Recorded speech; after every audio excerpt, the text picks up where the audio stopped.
Justice pour Quentin! Justice pour Quentin! Justice pour Quentin! Justice pour Quentin! Justice pour Quentin! Justice pour Quentin! Justice pour Quentin! Justice pour Quentin! Justice pour Quentin! Justice pour Quentin! Justice pour Quentin!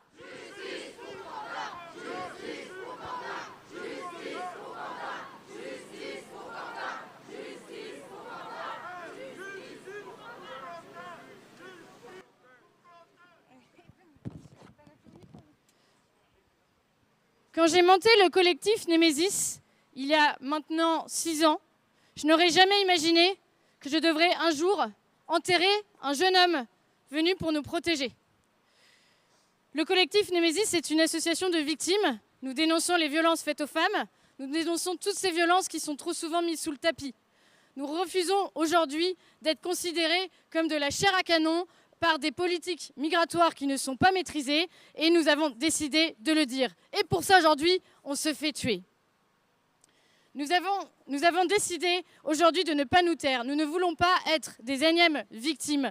Nous ne voulons pas être comme ces jeunes femmes à Telford, en Grande-Bretagne, qui ont été prostituées en masse par des gangs pakistanais. La police s'est tue, les services sociaux se sont tus parce qu'ils avaient peur d'être traités de racistes. Nous, on a décidé de ne pas se taire parce que ces femmes-là sont des victimes, elles existent.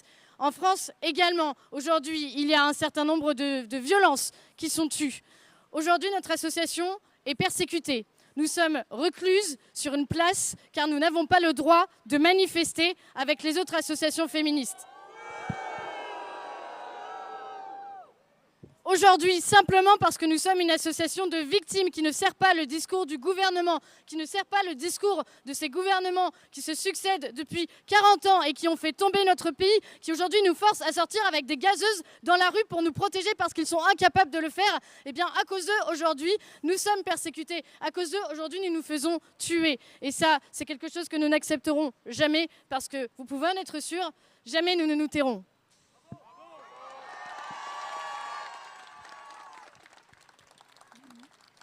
Durant cette crise de 3 semaines, qui évidemment sera un avant et un après pour nous, pour l'association, un certain nombre de personnes nous ont soutenus.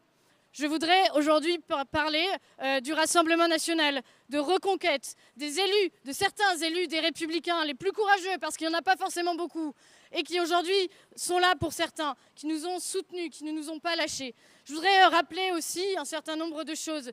Tous ces soutiens du quotidien, ces anonymes que vous ne connaissez pas, mais qui nous ont permis de tenir debout pendant une période extrêmement compliquée. Je pense notamment à un qui m'avait, il y a quelques mois, donné sa carte de vœux qui m'avait fait rire. Cette carte de vœux était sur ma table de chevet et je dois me rappeler quand même de ces mots-là. C'était une citation du Seigneur des Anneaux, c'est pour ça que ça m'avait fait rire, mais qui a pris tout son sens, je crois, quand on a dû tenir debout quand il y a eu l'affaire Quentin. Il ne nous appartient pas de dominer toutes les marées du monde.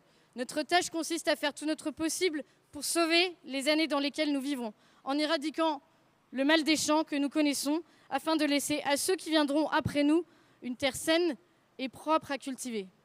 Une terre saine et propre à cultiver. Nous, c'est pour cette terre-là, c'est pour les filles que nous aurons, les petites filles que nous aurons, mais aussi les garçons que nous aurons, que nous ne nous tairons pas, que nous continuerons ce combat et que personne, ni le centre, ni l'extrême gauche, ne nous fera taire.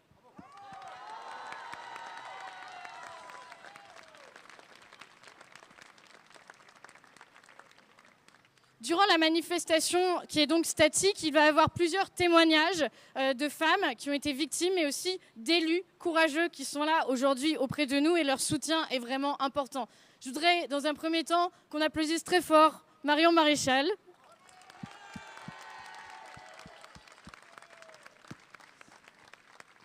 Je voudrais qu'on applaudisse monsieur le député Thierry Mariani. La courageuse députée Anne Sicard.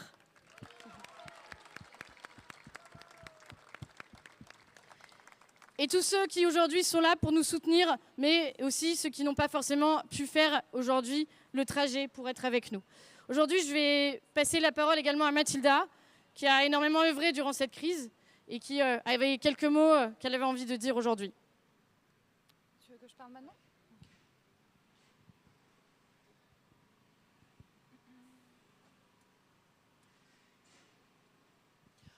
Bonjour à tous et déjà merci d'être si nombreux et de venir pour soutenir le collectif Némésis aujourd'hui. On vous remercie infiniment pour ça. Depuis maintenant plusieurs semaines, la gauche et l'extrême gauche cherchent à nous voir tomber. Mais il n'en sera rien. Jean-Luc Mélenchon, qui avait déjà demandé à récupérer les scalps des militantes de Némésis, il demande à présent notre dissolution, à l'heure où il devrait demander celle de la jeune garde.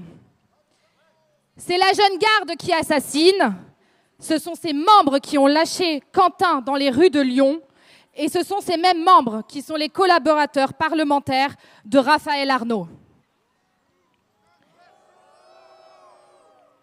Ces parasites, payés par l'argent des Français, détestent profondément notre pays et tous ceux qui ne pensent pas comme eux. La France insoumise a propulsé à l'Assemblée le leader de la jeune garde, Raphaël Arnaud, le faisant élire député. Ce même Raphaël Arnaud qui souhaitait mettre une balle dans la tête d'Alice Cordier, grand féministe. D'ailleurs, où est Raphaël Arnaud depuis le meurtre de Quentin? Il n'était pas à l'Assemblée nationale pour la minute de silence et il n'est toujours pas revenu. Rima Hassan, plus préoccupée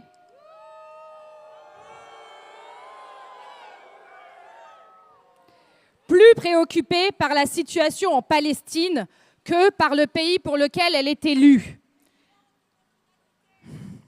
ne s'intéresse qu'à la France quand il faut tenter de diaboliser Némésis. Mais on est rassuré que cette fois-ci, elle ne veuille que nous dissoudre judiciairement, puisque, je vous le rappelle, l'année dernière, c'était à l'acide qu'elle voulait dissoudre Némésis. Tous ces lâches ont le sang de Quentin sur les mains.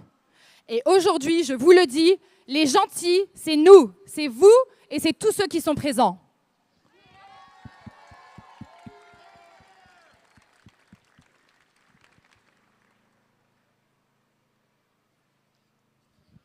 Alors je voudrais qu'on accueille chaleureusement Marion Maréchal.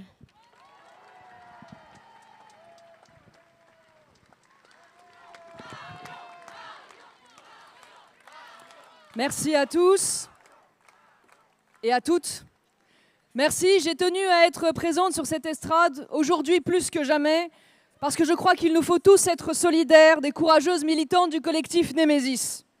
Depuis le terrible meurtre de Quentin il y a 3 semaines de cela, l'extrême gauche a organisé une contre-offensive politique et médiatique absolument inédite. La force de cette contre-offensive vient démontrer toute la puissance de ce réseau de complaisance et de complicité qui est à la fois politique, médiatique, culturel et universitaire dont bénéficie l'extrême gauche.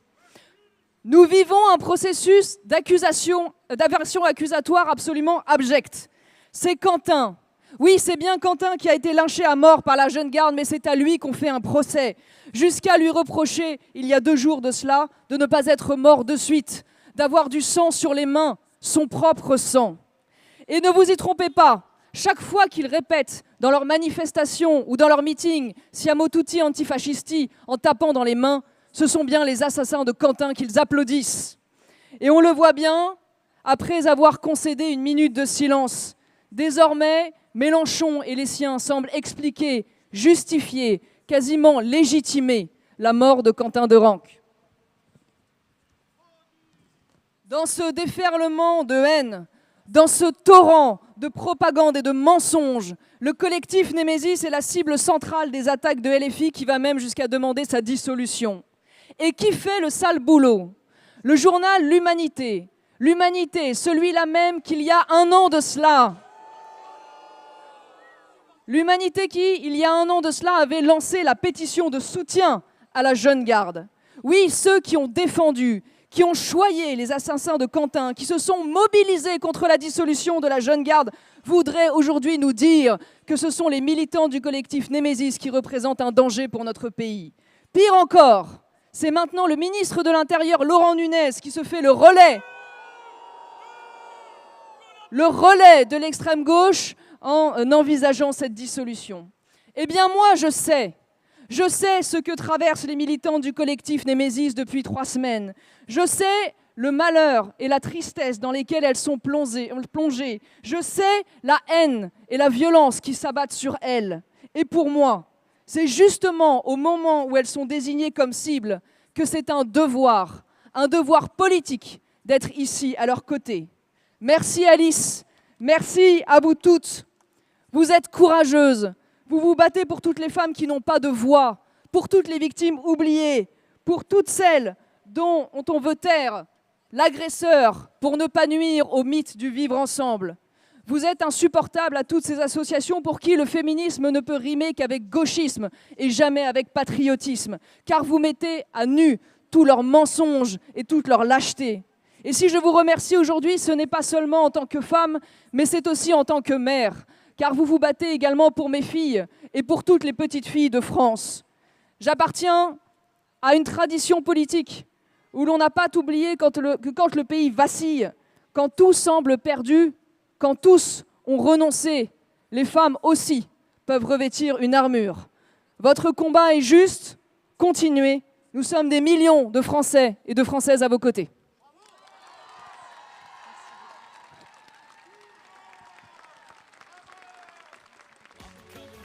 LFI, assassin! LFI, assassin! LFI, assassin! LFI, assassin! LFI, assassin!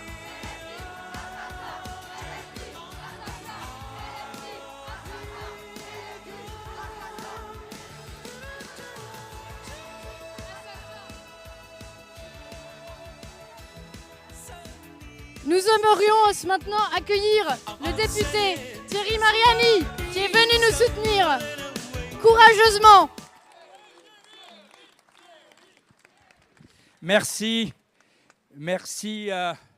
pour votre invitation. Merci à tous ceux qui ont organisé cette manifestation et je remercie aussi par la même occasion les forces de l'ordre qui assurent la sécurité de l'ensemble de ceux qui sont présents.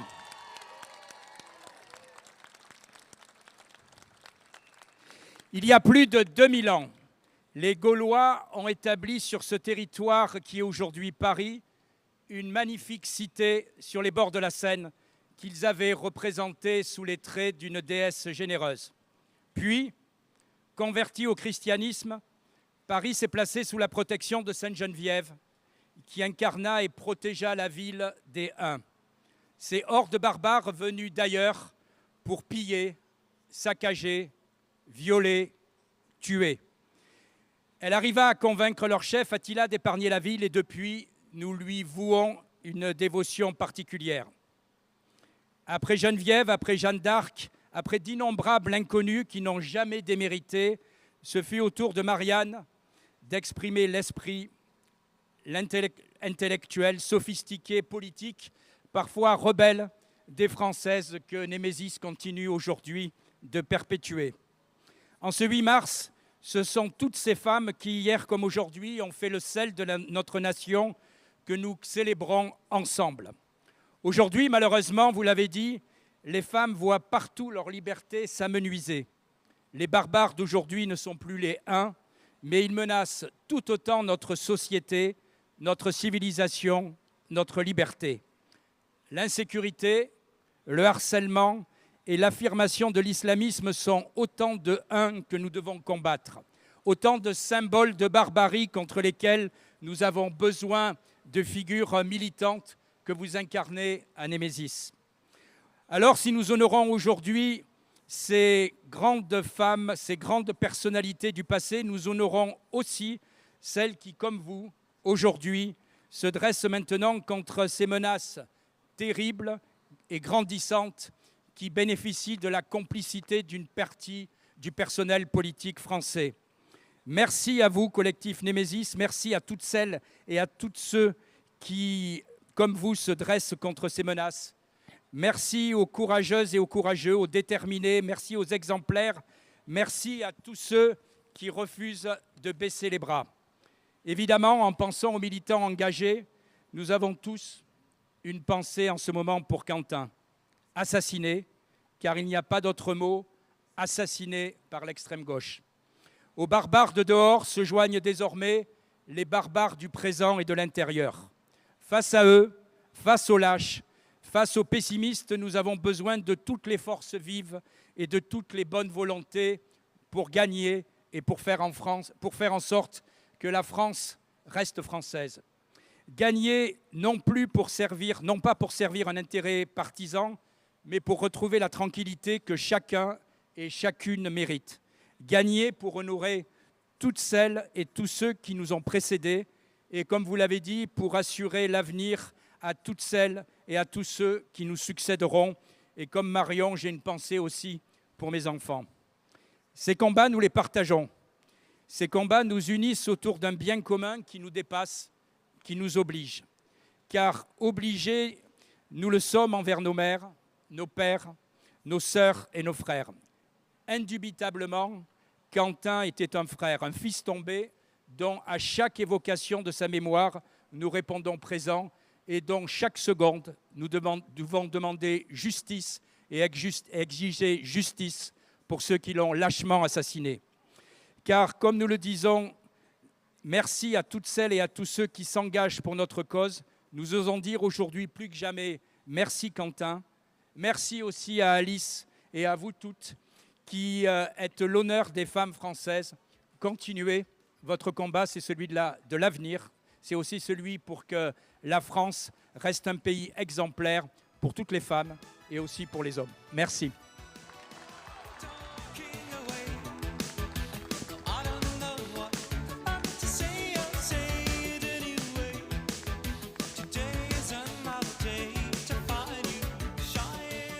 Aujourd'hui, pour cette journée de la femme, on voudrait mettre en valeur également des femmes engagées qui se battent au quotidien, qui sont victimes de violences. Parce que les violences que nous dénonçons, c'est aussi des violences par l'extrême gauche. Aujourd'hui, je voudrais qu'on accueille Louise.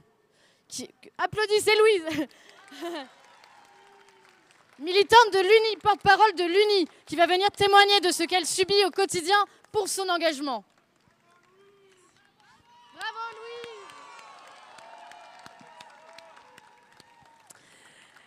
Mesdames, mes sœurs de combat, militantes de Némésis et messieurs aussi, bonjour. Je veux commencer par vous dire merci. Merci d'avoir fait tomber le mur du silence pour donner la parole aux femmes que l'on cherche à faire taire.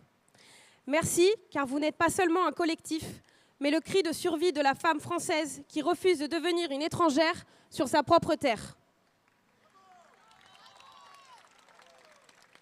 Aujourd'hui, nous sommes le 8 mars, et pendant que des gauchistes défilent pour tout, sauf pour les droits de la femme, nous regardons la réalité en face.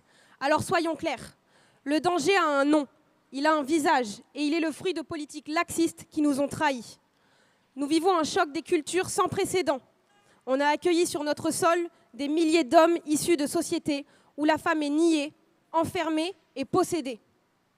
Face à ce vivre ensemble qui devient pour nous un mourir ensemble, nous refusons de voir notre civilisation s'éteindre dans le silence. La sécurité des femmes passe par la maîtrise de nos frontières et la défense de notre identité. Alors à ceux qui veulent nous imposer leur code archaïque, nous leur répondons. Ici, c'est la France. Ici, la femme est l'égale de l'homme. Elle est libre, elle est fière et elle ne reculera pas. Si je vous parle aujourd'hui, ce n'est pas seulement par conviction, mais aussi par expérience. Étant responsable de l'Uni Bordeaux, mon quotidien est devenu un enfer au sein de mon université. À 18 ans, je franchissais le seuil de la faculté, le cœur battant, des projets plein la tête. À 22 ans, je franchis celui de la sortie, le cœur serré, sous le poids des menaces et de la défaite. Mon crime ? Être une femme de droite qui refuse de se taire et de baisser les yeux. Gauchiste complice, gauchiste complice, gauchiste complice, gauchiste complice. J'ai alors découvert la réalité du terrain, le fichage politique et les milices qui vous traquent en vous suivant jusqu'à chez vous. C'est une violence quotidienne, un harcèlement méthodique qui vise à vous effacer de l'espace public. Mais la haine ne s'arrête pas aux mots. Il y a un mois, j'ai été prise en chasse au sein même de mon université. À 80 contre 1, ils m'ont encerclée, poussée et expulsée de force. J'ai vu le tram arriver, l'un d'eux, un homme prétendument féministe, sinon ce n'est pas drôle, m'a plaqué la tête contre la vitre du tram pendant que mes pieds restaient coincés entre les quais et les rails. À cet instant, ce n'était plus de la politique, mais une tentative de lynchage. Malheureusement, ce n'était pas mon premier baptême de haine, puisque lors d'un tractage, 2 militantes, prétendument féministes elles aussi, m'ont tiré les cheveux jusqu'à me faire tomber au sol. Et quel fut le spectacle de cette scène? 2 professeurs, spectatrices et de marbre. Leur seule réaction fut l'insulte suprême. Ce n'est pas l'agresseur qu'ils ont écarté, mais bien moi, la victime. On m'a ordonné de partir. On m'a ordonné de partir, m'accusant de troubler l'ordre de la faculté par ma simple présence. À l'université, la victime devient coupable dès qu'elle refuse de se taire.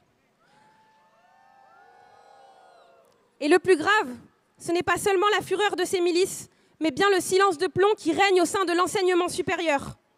Là où devrait siéger la transmission, règne la soumission. Là où devrait briller l'intelligence, triomphe la complaisance. Une grande partie du corps professoral et de l'administration a donc choisi son camp, celui du renoncement. Et quand ils ne sont pas les architectes de notre exclusion par idéologie, ils en sont les spectateurs par lâcheté. Alors aujourd'hui, restons debout pour tous les étudiants chassés des facs par la terreur rouge, pour toutes les mères qui ont peur pour leurs filles, pour toutes les victimes du laxisme migratoire. Ne lâchons rien. Merci Némésis de nous défendre. Le combat ne fait que commencer et ensemble nous reprendrons nos rues, nous reprendrons nos vies et nous reprendrons notre pays. Vive les femmes de France et vive la France! Très bien, bravo, trop bien.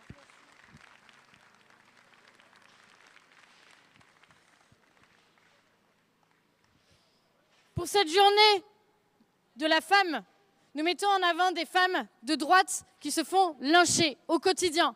C'est ça ce qu'ils auront réussi à faire à gauche, à créer la journée de la lutte contre les violences de l'extrême gauche finalement.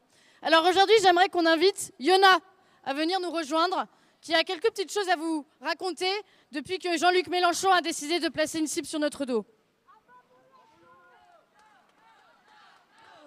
Yona, Yona.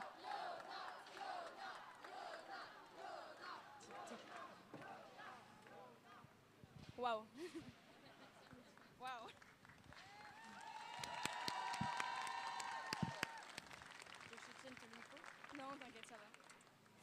Bonjour à tous et merci d'être venus aussi nombreux. Comme vous le savez, nous sommes le 8 mars, c'est la journée internationale de droit des femmes.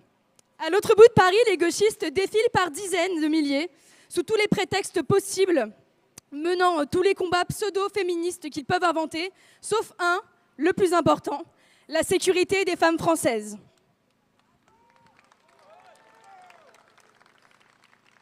La gauche est prête à tout pour essayer de nous faire taire. La gauche est prête à tout pour essayer de nous empêcher de protéger les femmes françaises. Depuis que je milite, je fais face à un acharnement. De garde à vue, une perquisition, un téléphone qui a été mis sous scellé pendant 3 jours, un ordinateur dont je me servais pour mes cours qui m'a été confisqué la veille de mes révisions de partiel pendant 1 semaine, des amendes et des auditions quasiment systématiquement à chaque action que je mène pour le collectif. La liste est longue. Seulement aujourd'hui, l'acharnement n'est plus seulement judiciaire. Des bars et des cafés me refusent leur entrée. Des gens m'insultent dans la rue. Ils me crachent leur haine. On m'accuse, on me salit.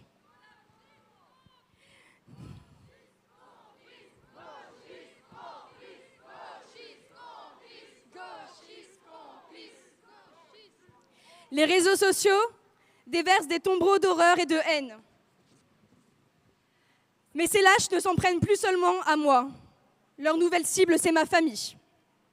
3 jours après le meurtre de Quentin, 3 jours après que les Antifa aient prouvé qu'ils pouvaient tuer, un homme appelait mon père, lui annonçant qu'il savait où nous habitions et qu'il allait, je cite, venir nous rendre visite. Mon adresse et celle de certains membres de ma famille ont été diffusées. Il y a 2 jours, j'ai encore reçu des messages d'un homme me menaçant. Pareil, il avait mon adresse et celle de quelqu'un d'un membre de ma famille. Le ministre de l'Intérieur ferme les yeux et refuse de m'accorder une protection policière. On veut me faire payer, on veut nous faire taire, on veut nous faire peur. Intimider des femmes, les menacer.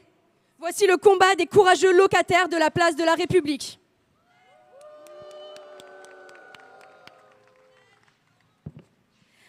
Dans ces conditions, on peut se demander mais pourquoi je suis militante au collectif Némésis? Pourquoi risquer la violence, la haine quotidienne, l'acharnement d'une justice qui est complice?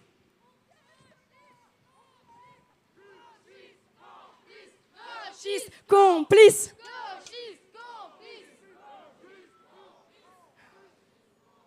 Je suis militante au collectif Némésis parce que vient un moment où l'inaction n'est plus possible. Comme beaucoup de militantes, j'ai vu et j'ai vécu des moments choquants, assourdis par le silence lâche d'une société complaisante. Je suis militante au collectif Némésis parce que j'étais une jeune fille de province isolée et qu'Alice m'a donné l'opportunité de rejoindre une communauté soudée, active et bienveillante. J'y ai trouvé un groupe de femmes liées par une volonté de se battre pour ce qu'elles pensaient juste. Je suis militante au collectif Némésis parce que je crois en notre cause.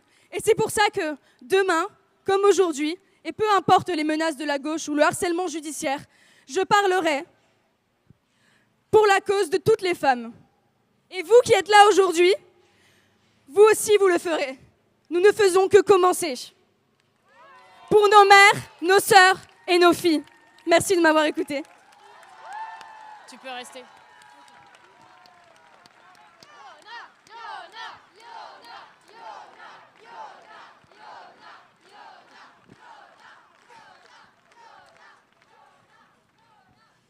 Et moi, j'ai un message pour Monsieur Nunez. Il faut un deuxième Quentin pour que vous mettiez nos militantes sous protection policière. Il faut que Yona se fasse lyncher en bas de chez elle pour que enfin vous mettiez des protections. Aujourd'hui, Monsieur Nunez, il nous a expliqué que de temps en temps, il y avait des policiers qui allaient passer devant chez Yona. Voilà. Sauf que maintenant, c'est pas uniquement devant chez Yona. C'est sur le trajet de Yona, sur son lieu de travail. C'est sur son trajet sur le train. C'est devant chez ses grands-parents, devant chez ses cousins, devant chez sa famille, en fait. Monsieur Nunez, est-ce qu'il faut que Yona se fasse tuer pour que vous la mettiez sous protection ?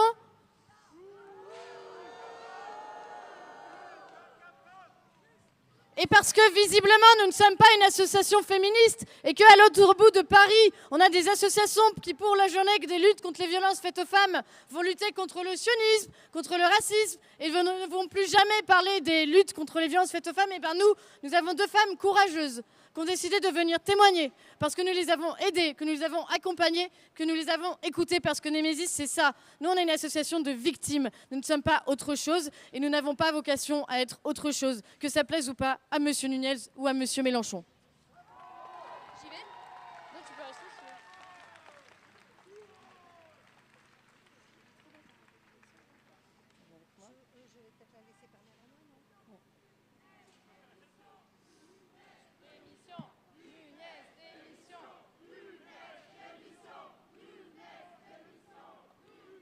Démission, Nunez, démission. Il faut bien parler dans le micro, parce que tu parles pas très fort. Voilà, donc je voulais aujourd'hui que nous puissions applaudir cette femme qui a décidé aujourd'hui de venir témoigner, parce que la justice ne fait rien pour elle, alors qu'elle a été victime d'agression.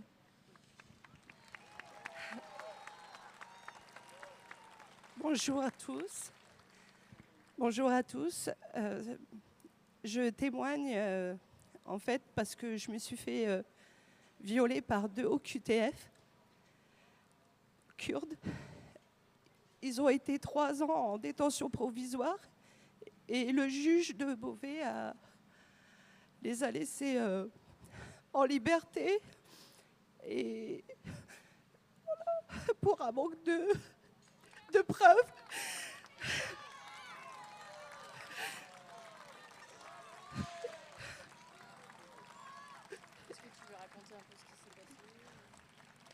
Oui. Comment ça s'est passé en fait? C'était un rendez-vous sentimentale et que je suis allée au rendez-vous et il m'a tendu un piège, un guet-apens. Et le soir, il m'a donné un verre et je l'ai bu et je me suis endormie. Et il m'a dit, je vais chercher un paquet de cigarettes. Et moi, j'ai dormi. Et la nuit, ils m'ont violée chacun à leur tour. Je me suis sauvée chez quelqu'un à 5 heures du matin. Et grâce à lui, je suis là. Parce que si j'arrivais pas à avoir parti de là-bas, grâce à une lumière ce monsieur, il avait une petite lumière de salon et j'ai osé frapper chez eux à 5h30 du matin. Et voilà. Merci beaucoup. Et là, on attend l'appel. Le procureur a fait appel. Et parce qu'il y a eu des aveux. Des aveux, mais je ne sais pas comment expliquer, des aveux.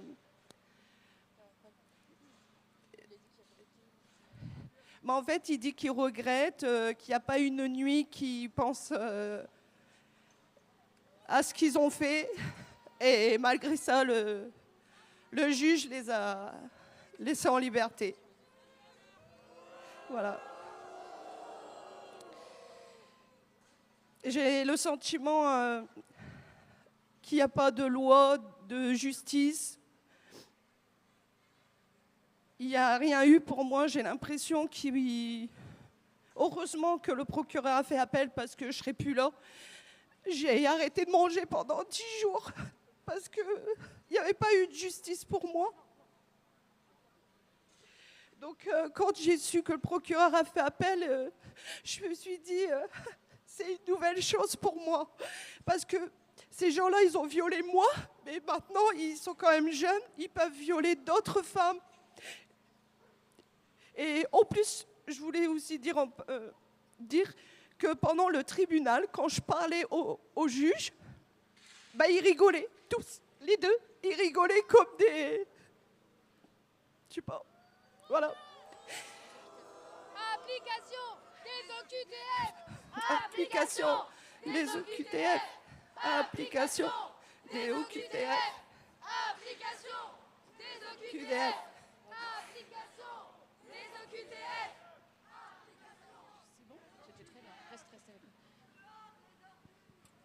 Merci pour ce témoignage difficile, mais c'était important pour nous de le faire.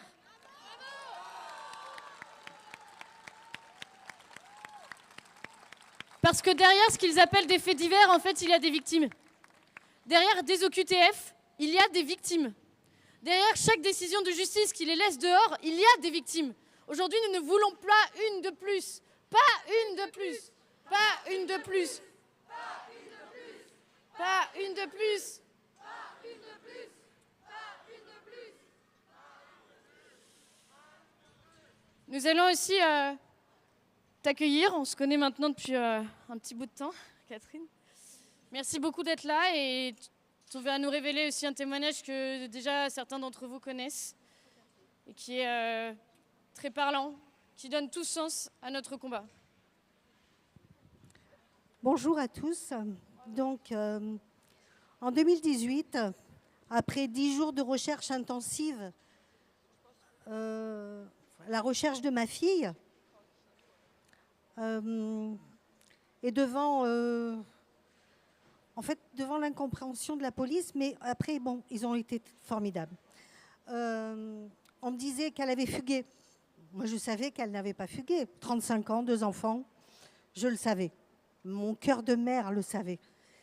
Et après 10 jours de recherche intensive, j'ai mis un coup de pied dans la fourmilière. Les policiers se sont rendus à son domicile. Et alors, par chance, un voisin a montré la terre retournée dans le jardin. C'était un jardin collectif. Et là, ce que je ressentais, ce que je pressentais, elle était là, enterrée depuis 10 jours, tuée de 11 coups de couteau par un Algérien sous OQTF. Ah. Alors bien sûr, cet homme très courageux, après avoir commis son méfait, a vite pris le train pour Paris. Donc je pense que toutes les polices de France étaient à sa recherche, puisqu'ils se cachaient dans un foyer Sonacotra, en train de se faire des faux papiers. Devinez pourquoi? Pour repartir en Algérie. Pourquoi? Parce qu'il n'y a pas d'extradition. Et pourquoi? Parce que c'était une pauvre petite Française, ça vaut rien. Là-bas, les petites Françaises, elles ne valent rien. Donc par chance, toutes les polices de France ont travaillé d'arrache-pied et l'ont attrapé. Donc bien sûr, on a eu plusieurs versions. On en a eu... Le procureur était dégoûté. Et enfin, il a avoué. Il a avoué. Et alors, le crime de ma fille, son seul crime, c'est d'avoir eu du cœur. Oui, Marion avait du cœur, beaucoup de cœur, beaucoup trop de cœur. Elle l'avait hébergé parce qu'il était sans domicile et elle lui demandait de trouver quelque chose, que ça suffisait maintenant. Et en pleine période du Ramadan, comme elle lui a dit « Je te laisse jusqu'à la fin du Ramadan, je peux le comprendre, mais il faut que tu partes. » Eh bien, il lui a mis 11 coups de couteau. 11 coups de couteau et il l'a enterré dans le jardin en laissant 2 orphelins. En laissant des parents déchirés, en laissant des frères et sœurs déchirés, en laissant un grand vide derrière. Et j'ai voulu me rapprocher je me suis rapprochée d'associations de familles de victimes de féminicides. Je n'ai pas été déçue du trajet, là. Il ne fallait surtout pas que je dise qu'il était algérien sous OQTF. Ces personnes-là ne voulaient servir que leur cause. C'était à celles qui se tapaient la bourre pour passer à la télé ou pour écrire un livre. Donc je suis partie en claquant la porte et j'ai trouvé dans ces petites nanas, ces petites femmes, et sous ces corps, il y a des cœurs qui battent, des cœurs formidables. Elles sont belles, elles sont intelligentes, elles sont généreuses, elles ont toutes les qualités et je les aime.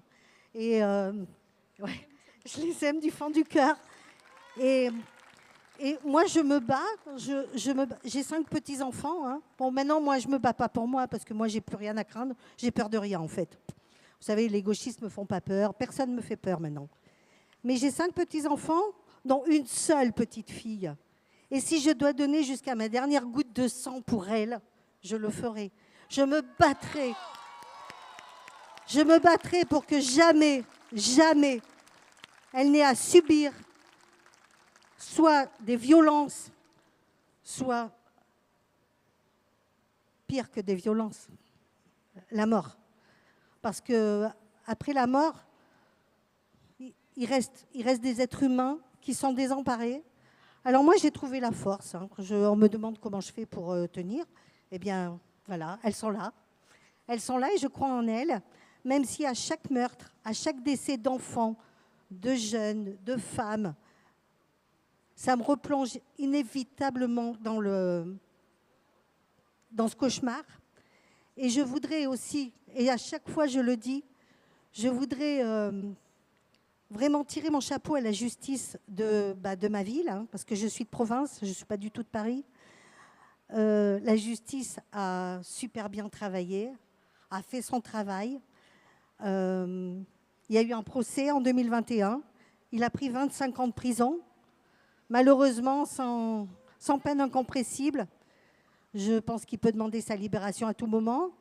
Mais je crois savoir qu'il se comporte très, très mal. Donc j'aurais beaucoup de peine si j'apprenais qu'il a des remises de peine, justement. Parce que les remises de peine, c'est pour bonne conduite, il paraît. Donc j'attends encore une 20aine d'années. J'espère être là à la sortie de prison pour lui dire tout mon dégoût. Voilà. Je vous remercie tous d'être là pour les filles. Merci. Merci beaucoup. Très beau témoignage. Forte, hein, France, protège tes filles. France, protège tes filles. Merci beaucoup, hein, t'es trop forte. Protège tes filles. France, protège tes filles. France, protège tes filles. France, protège tes filles. France, protège tes filles. France, protège tes filles. Des moments de doute, on en vit tous au sein du collectif Némésis. Pourquoi se sacrifier? Pourquoi sacrifier nos week-ends? Pourquoi sacrifier notre sécurité, notre confort de vie? Pourquoi devoir toujours être à surveiller le moindre fait et geste que l'on fait? Pourquoi être obligé de se planquer quand on va dans certains endroits, de peur d'avoir aujourd'hui de l'extrême gauche qui nous attend? Moi, des moments de doute, j'en ai eu tous les ans. Et je me souviens d'une année, sur la période de février-mars, c'est souvent les périodes un peu compliquées, où je me disais, mais en fait, on ne sert à rien. En fait, on ne pourra pas faire plus que ce qu'on fait. On a trop de bâtons dans les roues, on n'y arrivera pas. La justice nous fera condamner de toute façon pour avoir dit qu'aujourd'hui, il y a des étrangers qui violent des femmes et que cela doit cesser. On aura une persécution de la part de militants d'extrême gauche qui vont faire qu'à un moment, on va arrêter.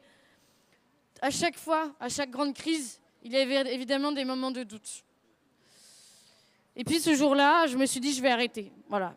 Peut-être que j'ai pas les épaules, peut-être que finalement j'ai fait le tour et que je ne pourrais pas apporter plus à cette association. Et bien ce jour-là, le lendemain, j'ai été contactée sur les réseaux sociaux par une jeune femme qui avait été violée par un homme centrafricain sous OQTF, qui avait violé une femme 3/4 d'heure avant elle et qui avait déjà, lui également, été accusé de violence par les filles de la famille d'accueil où il était. Et pourtant, il était dehors et pourtant, il l'avait violée. Cette jeune femme, c'était Claire Géronimi. Et ce jour-là, j'ai compris. Je me suis dit, eh bien, s'il faut que ce soit que elle qu'on pourra aider, eh bien, il n'y aura qu'elle, mais ce sera déjà énorme, en fait. Et depuis, des victimes, je peux vous assurer, on en a toutes les semaines. On en a toutes les semaines, certaines qu'on médiatise plus que d'autres, certaines qui ne veulent pas être médiatisées, qu'on aide juridiquement, qu'on accompagne, qu'on médiatise, qu'on écoute aussi, tout simplement. Et c'est pour ces femmes-là que nous, on n'arrêtera jamais. Et il faut vraiment que l'extrême gauche le comprenne, on n'arrêtera jamais parce que quand vous avez des témoignages comme les 2 témoignages là qui viennent d'arriver, quand vous avez des Claire Géronimi qui vous contactent en vous remerciant parce que vous êtes les seuls à l'avoir écouté, eh ben, je peux vous assurer que vous êtes solides sur vos appuis et qu'il n'y a rien qui ne vous fera flancher.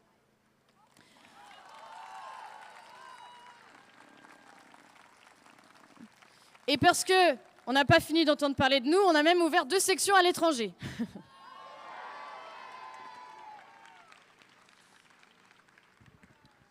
Et notamment une section en Italie qui est en train de se développer, qui est énormément médiatisée, parce que l'Italie, malheureusement, même s'ils sont moins touchés, ils connaissent un certain nombre de choses.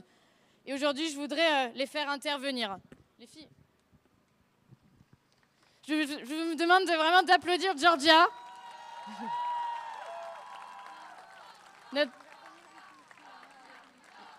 Georgia.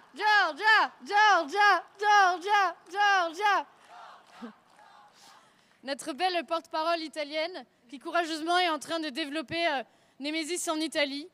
Et elle le fait de façon brillante. Alors, ce sera en anglais, désolée pour les...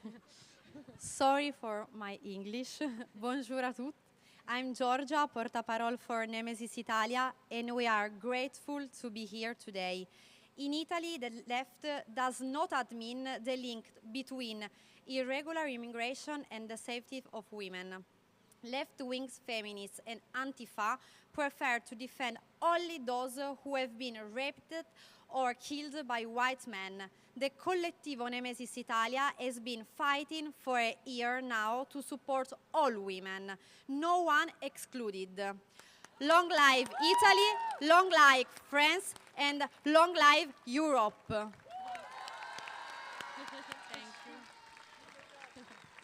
Elle est trop chou. Également, nous avons un partenariat avec une association allemande qui s'est levée après les viols de Cologne. Vous savez, ces viols qui ont été cachés là aussi par une grande partie des institutions. Elles font un travail énorme parce que la situation en Allemagne est très très compliquée quand vous avez le malheur de parler d'immigration. Bienvenue Reynilde.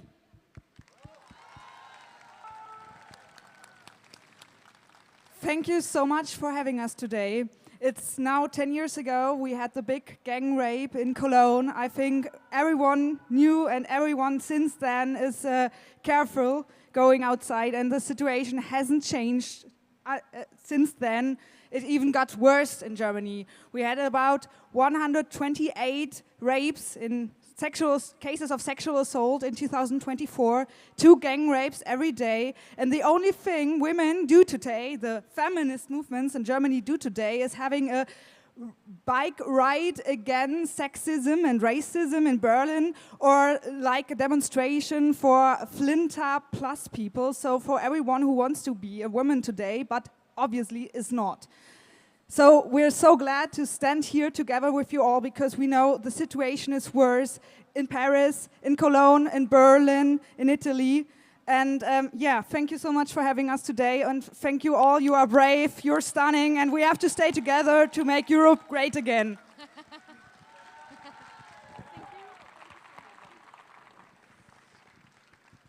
Je vais demander au porte-parole de Nemesis et aux responsables de section qui le souhaitent de venir sur l'estrade, s'il vous plaît. Mathilda, arrête les interviews et viens maintenant. Viens. Anaïs, viens.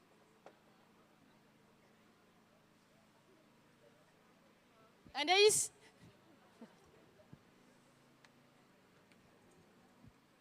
Georgia.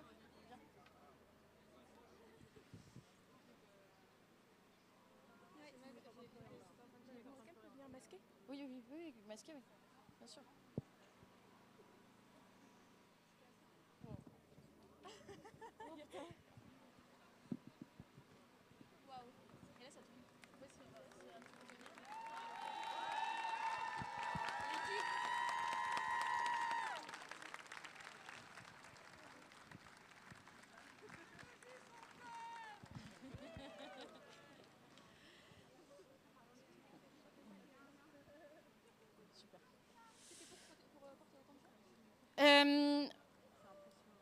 Comme vous le savez, il y a un garçon qui est mort pour nous protéger. Ce garçon-là s'appelait donc Quentin. Et aujourd'hui, nous voudrions faire une minute de silence ensemble pour évidemment penser à lui, penser à sa famille, à ses proches. Et se rappeler également que derrière ce combat-là, il faut parfois être malheureusement demain peut-être prêt à mourir pour dire ce qu'on pense. Je vais vous demander pour celles qui ont de lever... on a distribué des fleurs. Ouais, trop beau.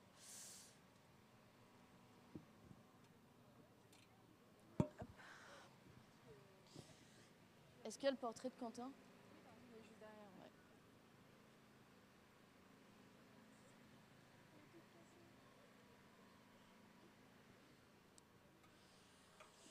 Et on peut commencer la minute de silence pour Quentin.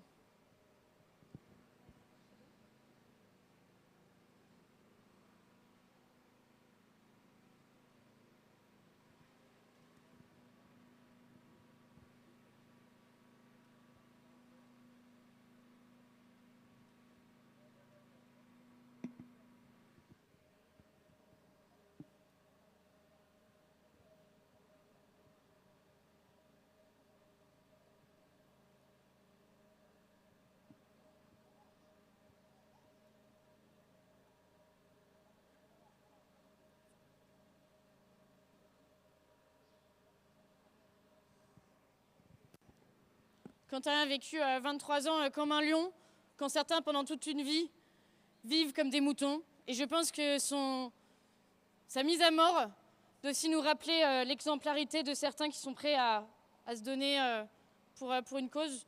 Quentin n'était pas obligé de venir, personne ne l'a forcé à être là, mais il était là. Car comme il l'a dit lui-même, il est inacceptable qu'on laisse des femmes seules, sans protection. Et aujourd'hui, au nom de toutes les filles du collectif Nemesis, on voulait avoir une pensée pour lui. Et il est évident qu'il y aura pour notre association un avant et un après conséquent après ce drame. Je remercie à chacun d'entre vous d'être venu, de nous soutenir. Je vois des visages que je revois assez fidèlement. Merci beaucoup, parce que c'est grâce à vous qu'on a tenu cette crise pendant 3 semaines qui n'a pas été sans conséquences.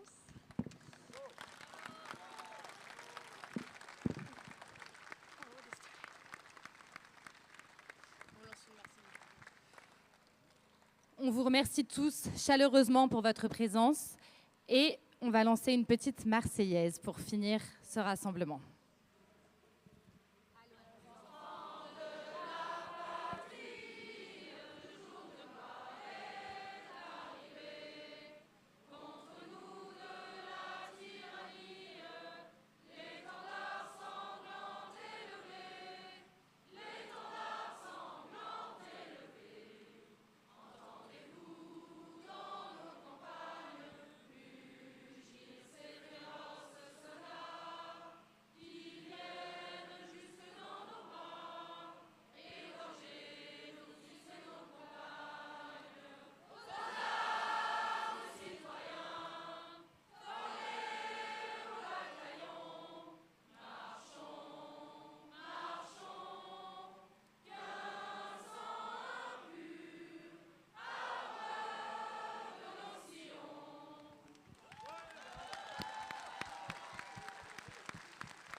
Pour conclure, Astrid va conclure la manifestation. Et puis après, on vous donnera les quelques consignes, même si on ne mène pas des black blocs crasseux d'extrême gauche, donc je sais que la fin se passera bien. Pour que la fin de la manif se passe dans les meilleures conditions. Chers amis, merci de tout cœur. Merci d'être venus aujourd'hui, merci d'être là. Car votre présence n'est pas anodine. Votre présence est un message adressé à toutes les femmes victimes de violences et à ceux qui veulent nous faire taire. Ces dernières semaines, nous avons essuyé insultes, menaces, reproches. On a essayé de vous faire peur, on a essayé de vous décourager à venir et on a essayé de nous désolidariser. On a essayé de nous décrédibiliser, mais aujourd'hui, vous êtes là. Et votre présence est la plus belle réponse à toutes leurs pressions, à toutes leurs intimidations, à toutes leurs pressions médiatiques et idéologiques. Alors vraiment, merci. Merci pour votre courage, merci pour votre fidélité et merci pour votre soutien depuis hier, aujourd'hui, mais je suis sûre, demain. Vous le savez tous, Nietzsche a écrit « Ce qui ne me tue pas me rend plus fort ». Ils pensaient nous affaiblir, ils pensaient nous faire taire, ils pensaient nous isoler, mais ils se sont trompés.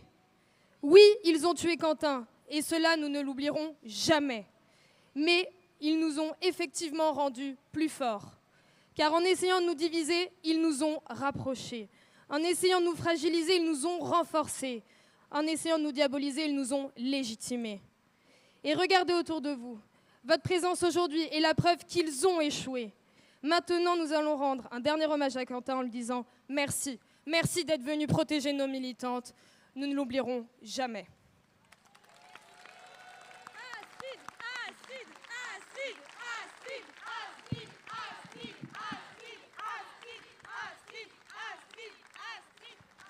Merci à tous. La manifestation donc arrive à sa fin. Faites attention sur le retour parce qu'on n'est pas à l'abri que des milices antifascistes vous attendent dans des coins de rue. Donc vraiment faites attention à vous en rentrant. On va se disperser assez rapidement pour laisser la possibilité à la police d'aller se battre contre l'insécurité. Et je tiens à les remercier aujourd'hui également car à chaque fois ils sont présents et ça se passe super bien.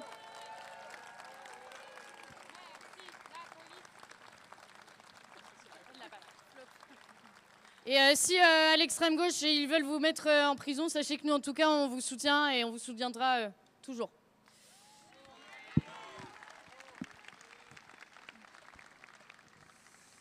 Merci infiniment de votre présence. Aujourd'hui, c'était un peu particulier, comme vous l'avez vu. D'habitude, on manifeste dans des zones plus à risque. On retournera aux manifestations du 8 mars et de fin novembre de la même manière que les années précédentes. Seulement pour nous, cette fois-ci, c'était très particulier. On ne se sentait pas de retourner tout de suite au feu de l'action. Nos actions là vont être en pause pendant quelques temps. Promis, on reviendra très vite avec peut-être un nouveau fonctionnement. Et puis d'ici là, merci encore, on le fait pour nos mères, nos sœurs et nos filles.